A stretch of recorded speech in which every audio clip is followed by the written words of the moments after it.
Movie की शुरुआत में हमें एक बुद्ध आदमी दिखाया जाता है जो पैसे से एक टीला है। कुछ सालों पहले ये इंग्लैंड से भागकर यहाँ अमेरिका गया था और फिर इसने यहाँ पर अपनी दुकान खोल ली। ये साल है 1956 का। वर्ल्ड वार 2 खत्म हुए अभी सिर्फ 11 साल हुए थे। बहुत से लोगों का मानना था कि टेलर जंग की वजह से यहाँ पर आया था, लेकिन टेलर ने हमेशा यही कहा कि उसे जंग से ज्यादा खतरा ब्लू जीन्स से था जो यूरोप में तेजी से पहनावे का हिस्सा बन रही थी। इस जीन्स से बचाने के लिए वो अमेरिका गया था। इसकी दुकान में मेवाड़ नाम की लड़की भी कम करती थी जिसे बुद्ध आदमी अपनी बेटी की तरह मानता था। खैर, इतने सालों के एक्सपीरियंस से ट्रेलर की नजर इतनी तेज हो गई थी, केवल लोगों की बॉडी लैंग्वेज को ही देखकर बता देता था कि वह किस तरीके के लोग हैं। अगर कंधे झुकी हुए होंगे तो समझो वो इंसान जिंदगी के बहुत तले ढाबा हुआ है, और कंधे ऊंचे और छाती बाहर होगी तो समझो वह इंसान ट्रैफिक पुलिस में लगा हुआ है। टेलर को सभी तरह के लोगों से डील करनी पड़ती थी, चाहे वह पुलिस वाले दोस्तों या फिर गैंगस्टर। हर कोई शानदार सूट की तलाश में तक पहुंच जाता था, लेकिन सभी लोग यहाँ सूट ही सिलवान नहीं बल्कि कुछ लोग यहाँ पर खुफिया लेटर भी छोड़ने आते थे और कुछ लोग उसे लेटर को रिसीव करने, जैसे कि ये दो बंदे। इनमें से एक का नाम है ऋषि और दूसरे का फ्रांसिस। बाल गैंग के बस का बेटा है और फ्रांसिस गैंगस्टर बस का सबसे वफादार आदमी, क्योंकि उसने बस की जान बचाने के लिए 6 गली खाई थी पैरासिटामोल की। फ्रांसिस ज्यादा बोलना नहीं था और रिची छुपाने का नाम नहीं लेता था। खैर, फ्रांसिस को एक इम्पोर्टेंट लेटर मिल गया और फिर उसने टेलर को बाहर निकालना का इशारा किया। ऋषि ने फिर टेलर को बाहर जाने के लिए कहा। ये काफी बेइज्जती वाली बात थी कि दोनों सीखिए टेलर की दुकान में इस कोई बाहर जाने का ऑर्डर दे रहे हैं, लेकिन बेचारा बुद्ध आदमी कारी जा सकता है, इसलिए वह चुपचाप बाहर ही गया। ये टाइम पास के लिए वह मोबाइल से बात करने लगा। बटन में उसे पता चला कि मैं बाल बहुत जल्द यहाँ से जाने वाली है। वो पेरिस जाना चाहती थी। किस शहर की बुरी आदतों से वो अपना पीछा छुड़ा सके। अलमे मबल का आप भी बोल गैंग का मेंबर था। उसने मबल के साथ बहुत गलत किया और फिर एक दिन बिना अपनी जिम्मेदारी है निभाए मार गया। इस बात से मैं बाल अंदर तक टूट गई थी। उसे नफरत थी इस जगह से क्योंकि यह गैंग्स और गैंगस्टर भरे पड़े थे। तभी फ्रांसिस और ऋषि बाहर ए गए। ऋषि ने जान से पहले मेबल को बाय बोला। इससे बुद्ध समझ गया कि इनकी कुछ तो खिचड़ी पाक रही है। रात में टेलर दारू पी के यही सो रहा था, तभी उसे दुकान में किसी के आने की आवाज आई। यह मबल और ऋषि थे। क्लियरली इन दोनों का चक्कर चल रहा था। जी बड़े में फाइनली टेलर को भी पता चल गया। गलती से टेलर का पर किसी चीज से टकरा गया और फिर रुचि चेक करने आया तो उसने देखा कि टेलर तो सोया हुआ है। ये देखकर वे दोनों रिलैक्स हो गए। यहाँ बहुत से लोग आते थे, जिम से कुछ लोग थे, आउटफिट ऑर्गेनाइजेशन के भी होते थे। यह बड़ी ऑर्गेनाइजेशन थी जो सभी छोटी गैंग्स को कंट्रोल करती थी। एक दिन फ्रांसिस और ऋषि को इसी ऑर्गेनाइजेशन का एक लेटर मिला जिसमें टेप थी। इस टाइप के अंदर उसे आदमी की रिकॉर्डिंग थी जो इन्हीं की गैंग में रहकर इन्हीं से गद्दारी कर रहा था। ये लोग वह तब लेकर चले गए और इसके बाद में बाल भी यहाँ से चली गई। फिर रात में किसी ने इसका दरवाजा खटखटाया। ये ऋषि और फ्रांसिस थे। पुलिस इनके पीछे पड़ी हुई थी। लाफोन्स गैंग के आदमी भी इस हमले में ऋषि को गली भी गई थी। उसका बहुत खून बह रहा था, इसलिए फ्रांसिस ने उसे लिटाकर उसके जख्म पर कुछ रखना के लिए कहा। रुचि बस का बेटा था, इसलिए उसकी जान बचाना बेहद जरूरी था, नहीं तो बहुत फ्रांसिस को भी जिंदा नहीं छोड़ेगा। फ्रांसिस ने ये बात अपने बस को बताई और उन्हें डॉक्टर को भेजना के लिए कहा, लेकिन डॉक्टर का यहाँ ना इस वक्त पॉसिबल नहीं था। हालांकि बस खुद यहाँ आने वाले थे। फिर फ्रांसिस ने टेलर को मजबूर किया कि वह खुद ही रिची के गांव को सीलन। टेलर ने पहले तो माना किया, लेकिन बंदूक की नोक पर उसे फ्रांसिस की सारी बात माननी पड़ी। हालांकि टेलर को देखकर ग नहीं रहा था कि वह ये कम पहले बार कर रहा है। इसके बाद फ्रांसिस सटेप को सूटकेस में रखकर बाहर जाने लगा। ट्रेलर ने हिम्मत करके उससे पूछ लिया कि सटेप में आखिर है क्या और तुम इस वक्त यहाँ पर छोड़कर कहाँ जा रहे हो। चांसेस ने उसे बताया कि यह टेप इस वक्त हमारे लिए बहुत कीमती है। हर कोई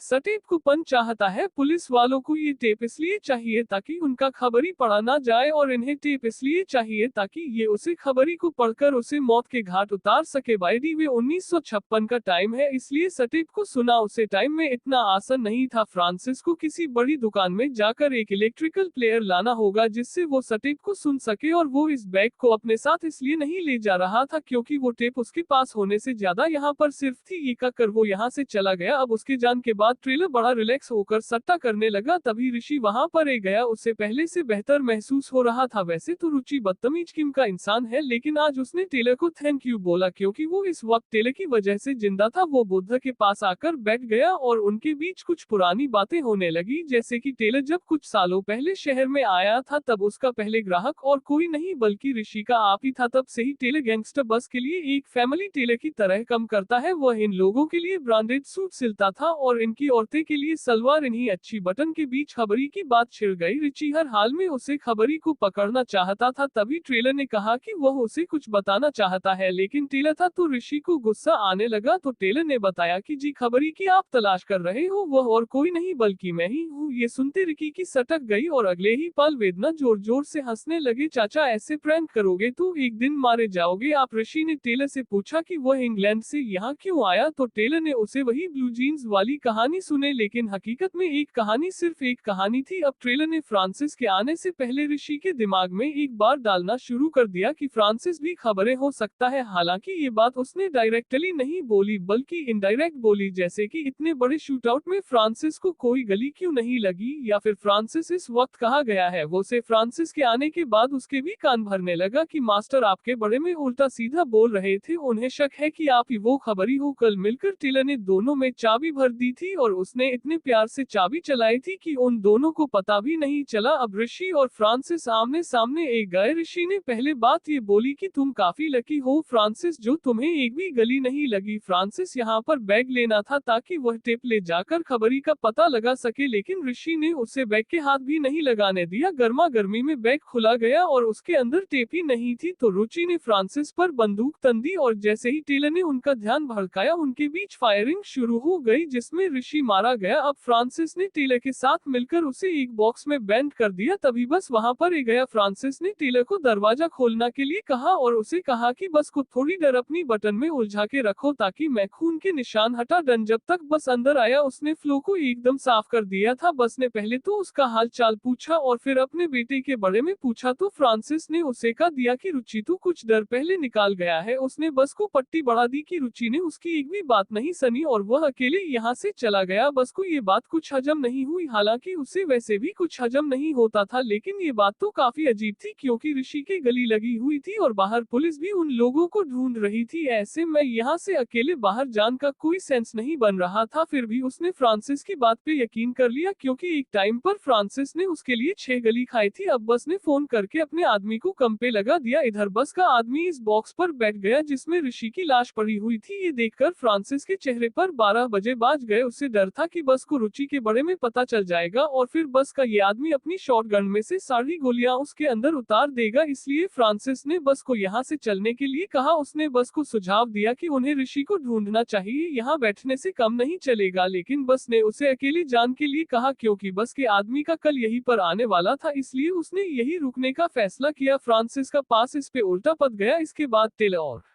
गैंगस्टर बस के बीच काफी सारी बातें हुई। यह जो कुछ भी हुआ था ट्रेलर ने उसके बारे में बस को कुछ नहीं बताया, लेकिन जब बस ने ऋषिका को टांग हुआ देखा तो उसने ट्रेलर से एक ही सवाल पूछा कि दिसंबर की ठंड में रात के मुझे कोई बिना कोट के कैसे बाहर जा सकता है। टेलर पर इसका कोई जवाब नहीं बना और फिर मजबूरी में वह सच्चाई बताने वाला था। तभी फ्रांसिस मबल को लेकर यहाँ पर ए गया। उसने कहानी बनाई कि मवाली वो खबरी है और वो सब जानती है, यहाँ से ऋषि इसके पास गया था। ऐसा फ्रांसिस ने कहा। बस को उसकी बात पर यकीन भी हो गया क्योंकि मेबल भी यही दूसरी वाली में रहती थी और अगर रुचि बिना कोर्ट के बाहर जाएगा तो जरूर वह पास में ही कहानी गया होगा। टेलर ने लड़की को बचाने की कोशिश की लेकिन उसकी कोशिश कम नहीं आई। वे लोग मबल से बात निकलवाने के लिए बाल का प्रयोग करने लगे। फ्रांसिस ने अपने ऊपर से बात हटाने के लिए मबल को बाली की बकरी बना दिया। ये देखते हुए टेलर को कुछ फ्लैशबैक दिखने लगे। इसके बाद वह यहाँ से जान लगा लेकिन ट्रांसलेशन उसे जान नहीं दिया। टेलर मबल के साथ यह सब होते हुए नहीं देख सकता था। उसने बताया कि वह इंग्लैंड से यहाँ इसलिए नहीं आया था क्योंकि वहाँ ब्लू जीन्स ए गई थी, बल्कि माउस की वाइफ और एक बेटी थी जो एक दिन दुकान में आज लगे की वजह से मेरी गई। ट्रेलर फिर से अपनी जिंदगी की शुरुआत करने के लिए यहाँ पर आया था। ये सुनकर मैं बाल भी इमोशनल हो गई है। तभी फोन की घंटी बाजी और टेलर ने फोन रिसीव किया। उसने बताया कि यह कल मास्टर रिचा का था, उनके पास टिप भी है और वे 31 स्ट्रीट पर आपका इंतजार कर रहे हैं। ये सुनकर फ्रांसिस गधों की तरह देख रहा था क्योंकि वो तो जानता है कि रुचि तो अंदर बॉक्स में पड़ा हुआ है। उसने बस को रोकने की कोशिश भी की लेकिन बस नहीं माना और फिर फ्रांसिस ने कहा कि उसे यही रुकना चाहिए ताकि वो इन दोनों पर नजर रख सके। बस के जान के बाद फ्रांसिस ने इन्हें अपने निशाने पर ले लिया लेकिन टेलर ने उसे शांत होने के लिए कहा क्योंकि मेबल उसके बहुत कमाने वाली थी। फ्रांसिस कुछ समझा नहीं तो टेलर ने बताया कि मैं बाली खबरी है और वह FBI और ला फाउंडर्स के लिए कम करती है, इसलिए वह ऋषि के साथ रिलेशनशिप में आई ताकि उसके थ्रू वह बेल गैंग की जानकारी FBI और ला खिलाफ ऑन टेस्ट को दे सके, लेकिन दी आउटफिट ऑर्गेनाइजेशन ने मबल का पता लगा लिया और वह उसके खिलाफ टेप में सबूत दे गए। अब लड़की ने अपना असली मकसद बताया कि वह शहर के गैंगस्टर को सलाखों के पीछे देखना चाहती है। इन्हीं गैंग्स की वजह से उसका आप मारा गया और उसका बचपन बर्बाद हो गया, तो यह मबल के बदला लेने का तरीका था। वो टेप भी टेलर के पास ही थी। अब टेलर ने दो बातें राखी, या तो मेबल इसी वक्त ला पोंटा को कॉल करके बस की लोकेशन बताएगी ताकि बस का किस्सा खत्म हो सके, या फिर बस को जब रुचि के बारे में पता चलेगा तो वो इन सबको मार देगा। अगर बस मार गया तो उसकी जगह गैंग का नया बस फ्रांसिस बन जाएगा। टेलर ने उसे अच्छे से मैनिपुलेट कर दिया और फिर लड़की ने कॉल करके बस की लोकेशन बता दी और फिर लापोन्स को यहाँ बुला लिया ताकि वह उससे टेप के बदले पैसे ले सकेला। फोन टेस्ट के आते ही फ्रांसिस पीछे छुप गया। उसने लड़की को इशारा करने के लिए कहा ताकि वो लापोटे इसको मारकर बिना किसी डर के गैंग का बस बन सके, लेकिन ना फोन टेस्ट से पैसा लेने के बाद टेलर ने उसे बता दिया कि अंदर एक आदमी छुपा हुआ है। फ्रांसिस टेलर के दाल में फंस गया। सबने एक दूसरे पर बंदूक तन राखी थी। तभी ट्रेलर सोनी के लिए कहा। उसने बताया कि मैंने पहले फ्रांसिस की बंदूक में से सारी गोलियां निकाल दी है। ये सुनते ही फ्रांसिस का ध्यान मटका और लोन टेस्ट के आदमियों से मौत के घाट उतार दिया। अब यहाँ पर पता चला है कि सब प्लेन टेलर का ही था। दरअसल आउटफिट ऑर्गेनाइजेशन को इन गैंग्स के बारे में पता भी नहीं था, बल्कि वे लेटर खुद टेलर ने डेल थे ताकि बेल गैंग को खत्म किया जा सके। में टेलर को उनके बात करने का तरीका पसंद नहीं था, इसलिए उसने पूरी गैंग को ही खत्म करवा दिया, वह भी बिना बंदूक चलाए। नेक्स्ट लेवल मास्टरमाइंड आदमी है। खैर, इसके बाद में बाल अपने सपनों के शहर पेरिस चली गई और टेलर अपनी दुकान को जलन की तैयारी करने लगा। वो आज लगाकर यहाँ से निकाल ही रहा था, तभी फ्रांसिस ने उसे पर गली चला दी। यह हर्मी अभी तक जिंदा है। उसकी गन में सिर्फ एक ही गली थी जो टेलर के हाथ को छूकर निकाल गई। अब फ्रांसिस चाकू लेकर उसके पीछे पद गया। बचते बचते भी वो एक जगह पर आकर फंस गया। यहाँ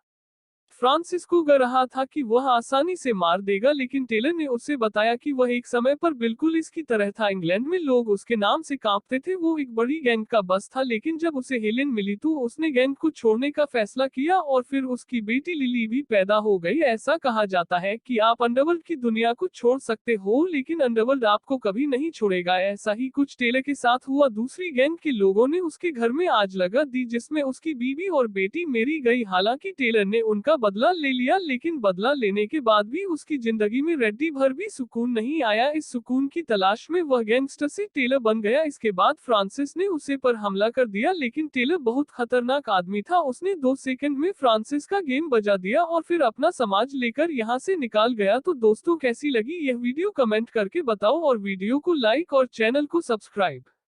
संगीत प्रशंसा